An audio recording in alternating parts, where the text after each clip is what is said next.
CPI today, and the market did not respond well. I didn't see the number, but the market, you can see 51.89 is what we're trading at right now. Yesterday's close was 52.60 quarter, so a pretty good distance away from that, minus 70 points. Pretty good distance. What does that change? So 52.80 quarter, where are we at? Below the current monthly low. So we're making a new low on the monthly chart. Definitely something to be paying attention to. And then that next level down, which was the previous month's open, 51.05 quarter, this level we've been talking about, right? If the market does trade down below that level, there is a higher chance of increased liquidation. You can see on the monthly time frame, we do have some single prints here from about the low, which is 50.63, to this high, which is 49.57. So a pretty decent chance, if we break this low, to trade down into these single prints. So a little bit of opportunity maybe presenting itself to the short side for the first time in a decent amount of time. Now, this is an if, right? If we break the previous days or previous month's close, right? Still, that still hasn't happened yet, but we will continue to monitor.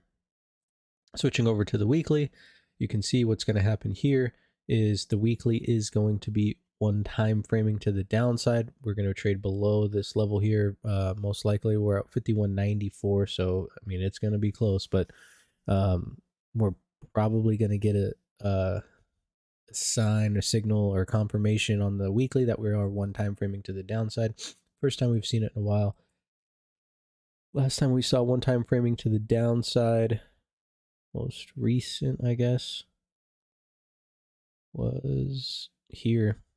So back in September of 2023, leading into that October low. And then we saw it in July, bounce, and then saw it again in September. Switching over here to the daily, right? Really unimportant for the most part. We just, we traded all the way down to the low. We left a weak low, bounced up, and we're trading inside this range from the 4th. That really is kind of moot at this point, as we are trading at 51.92 right now, which is about right here. So not a gigantic change as far as the market goes, right? You definitely want to be a little bit cautious here, but you can see we're kind of breaking out of balance on a longer time frame. We're kind of coming back into this previous, this is an excess here, and then you have this previous balance down here, which I would say is closer to that like 51.23, right, level that we've talked about. But you don't want to, just because the market's going to be opening on a gap down doesn't necessarily mean we want to be selling the farm just yet. Now, switching over here to the profile. Oh, am I not sharing this thing?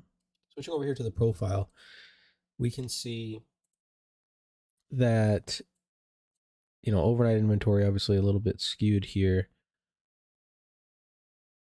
We're going to adjust this settle. The settle is 60. We go 60 half.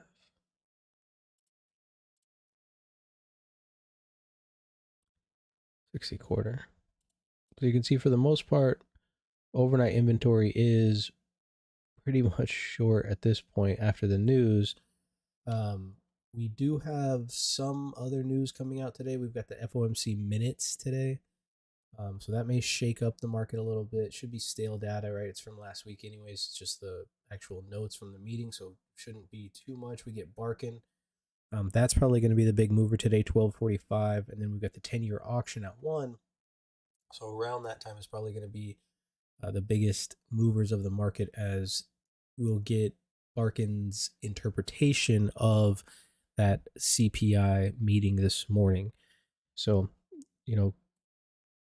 wait to see what comes. No need to kind of force anything, but getting this move down.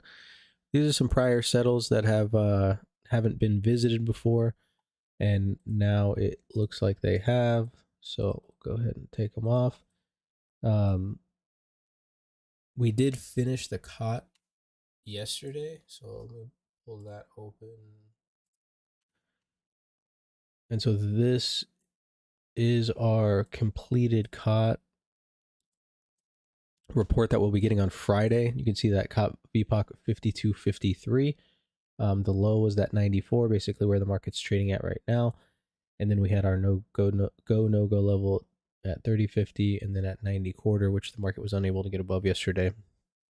And then it failed the low side. So basically what the market needs to do is, in my opinion, at least reclaim that 94, hold that 94. If it fails to hold that 94, we're looking at maybe unlocking some more liquidity, and that would be kind of trading down towards this 75, 67, 56, and in my opinion, the 48 being the most key one, as it's kind of an untouched level. If you are going to be looking for a buyer, it's not going to be at least until down there, or unless, you know, the market gets back above this 33.50 and then people start to feel confident about it again. We can go ahead and erase this one. But until we get above that level, get kind of accepted back inside this middle distribution.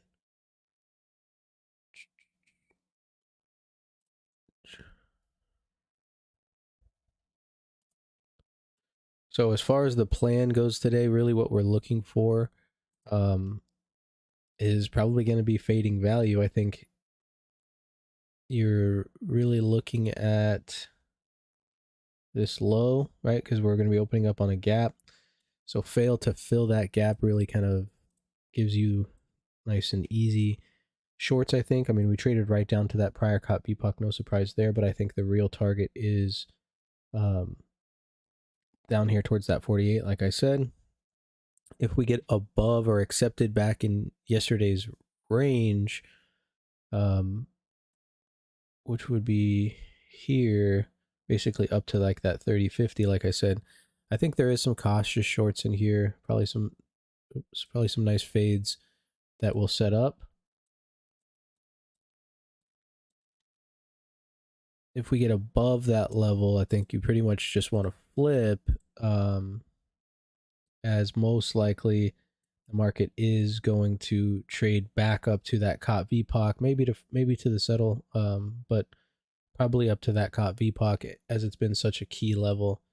You can see this 30, it's been about 36 is kind of the level there.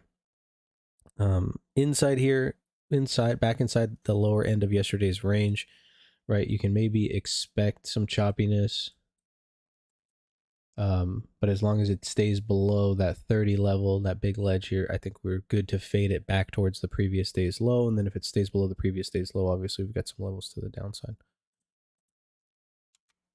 But other than that, you guys have a wonderful day. Make sure you're managing risk and sticking to your trade plan. And I will see you guys tomorrow.